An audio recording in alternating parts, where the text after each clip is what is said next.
Pabna NSI অভিযানে ভেকু truck ধ্বংস ও জরিমানা।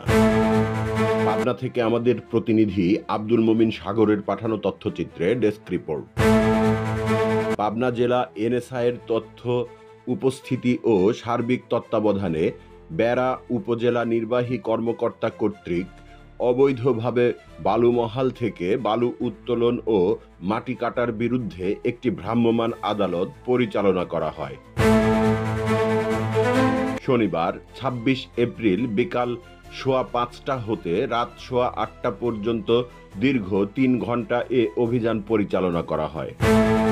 এ অভিযানে আমিনপুর দক্ষিণপাড়া মাঠ পয়েন্ট হতে পাবনা জেলার আমিনপুর থানাধীন বেড়া বাজারের চকভরিয়া গ্রামের মৃত মজিবর উদ্দিন মৃধার ছেলে তরিকুল ইসলাম রতনকে বালুমহাল ও মাটি ব্যবস্থাপনা আইন ২০১০-এর ১৫/১ ধারায় নগদ ১ লক্ষ টাকা জরিমানা আরোপ ও আদায় করা হয়। অনাদায়ে ২ মাসের কারাদণ্ড প্রদান করা হয়।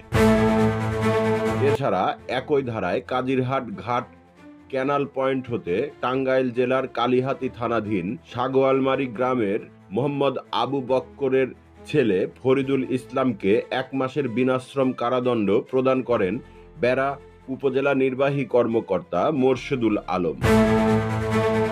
এ সময় এসব পয়েন্ট থেকে ২টি ভেকু ও ৩টি ট্রাক জব্দ করে ধ্বংস করা হয়।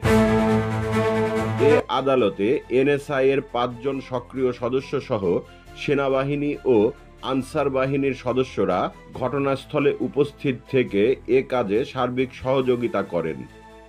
CNF TV.